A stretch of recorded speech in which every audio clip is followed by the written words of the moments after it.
pego nas palavras que o Vasco Lourenço disse no início, que sejamos nós próprios influenciados pelo medo que nos tentam impor.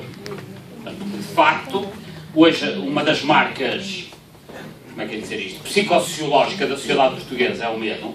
As pessoas têm medo, os desempregados têm medo do futuro, os que têm emprego têm medo de perder o emprego, muita gente tem medo de trabalhar e chegar ao fim do mês e não receber, os pais têm medo do futuro dos filhos, etc, etc. E, portanto, tem que se combater claramente o medo.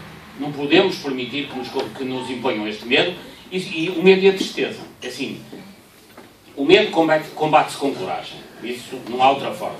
E se o medo é contagioso, a coragem, como sabem, é muito mais contagiosa. Bem. E por outro lado, a tristeza combate-se com alegria, com almoços como estes que nós temos aqui.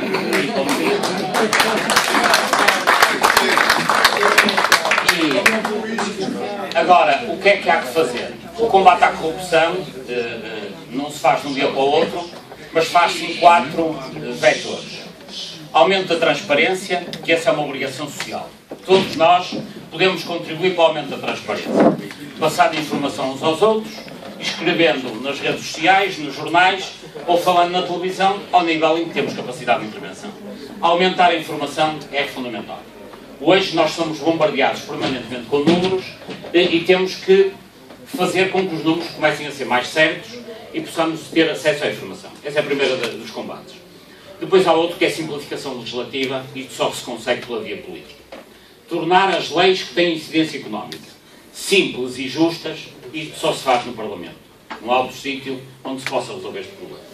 E depois há 2 outros aspectos, que é a justiça, que tem que começar a ser atuante, ainda por cima não é difícil. Normalmente diz, isto é muito complicado.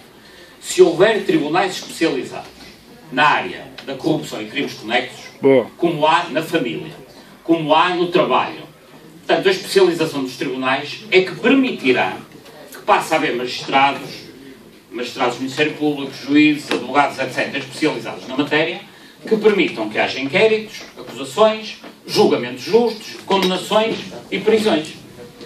E, naturalmente, o que é fundamental é que os julgamentos sejam justos, que sejam salvaguardados os interesses de todos, mas que haja, de facto, quem se especialize nisso. Porque é que muitas vezes nós assistimos a coisas verdadeiramente incompreensíveis, como seja a prescrição no caso do Dr. Jardim Gonçalves, ou o caso nos submarinos, em que foi a acusação, foram os magistrados do Ministério Público que pediram que a pena fosse suspensa. Porquê? Porque estes casos entram para o magistrado no pipeline dos casos comuns.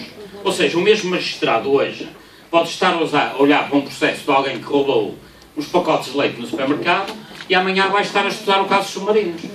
E, portanto, como no primeiro caso não é reincidente, etc., tem pena suspensa. No segundo caso são 30 milhões de euros e toma a mesma decisão porque está habituado a tomar decisões daquela forma. Portanto, o que é fundamental é que haja tribunais especializados e o mais importante de tudo, e aqui precisamos de uma consciencialização coletiva e peço a vossa ajuda para isto. Até porque a legislação permite que isto se faça. E nunca se fez. Eu tenho tido imensas discussões em Portugal e fora por causa desta matéria. É a chamada recuperação de ativos. Todo o dinheiro que é tirado ao Estado português, pela via do branqueamento de capitais, fraude fiscal, corrupção ou conexos, tem que ser recuperado. Todos os países fazem isso. Todos os países fazem isso. No caso do BPN, por exemplo, que custou 7 mil milhões, como já foi aqui dito, os casos estão perfeitamente identificados. Há 19 tipos de crimes de gestão danosa que estão identificados pela Direção Central, Departamento Central de Investigação Ação Penal. São 19 crimes distintos. E está identificado qual foi o dano. E também está identificado, porque aquilo era um banco, está tudo documentado em papéis, em documentos e registros informáticos, quem são os responsáveis. Portanto, identificado o prejuízo, tem que ser à fortuna pessoal desses senhores e confiscar-lhes os bens. Porque se é possível confiscar os bens ao Gaddafi, se é possível confiscar, como estão agora a fazer em França, os bens ao Ben Ali da Tunísia, se é possível em toda a Europa confiscar fortunas alemães, tem sido, desde que começou a crise, de 2008, já várias dezenas de milhares de milhões de euros foram recuperados pelo Estado alemão em contas no Luxemburgo. Em França, em contas na Suíça. em Itália, em contas da Suíça e no Luxemburgo. O confisco não é não deve ser uma atitude para tomar por exceção. Deve ser uma regra que os Estados utilizam quando são lesados patrimonialmente. Em Portugal, ainda por cima, há leis para isso.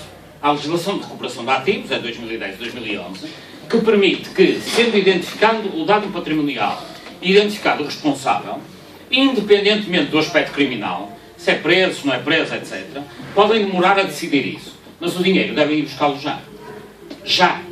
E por isso, a recuperação de ativos, deixem-me dizer-lhes, eu acho, é o meu ponto de vista, se no caso do BPN não houver recuperação de ativos a sério, e estamos a falar de 7 mil milhões de euros, eu acho que a credibilidade do regime nunca mais se recupera. Porque se os portugueses, é que um rolo, ou digamos um dano com a dimensão do BPN, em que está tudo documentado, não é propriamente um ladrão que entrou ali e fugiu e ninguém o viu. Não, está tudo documentado.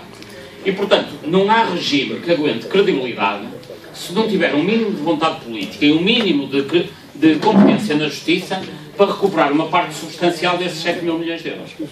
Assim, se não se recuperarem 3, 4, 5, 6 mil milhões dos 7 mil milhões do BPN, o regime nunca mais vai ter credibilidade nos próximos anos. Isso, para mim, é claro.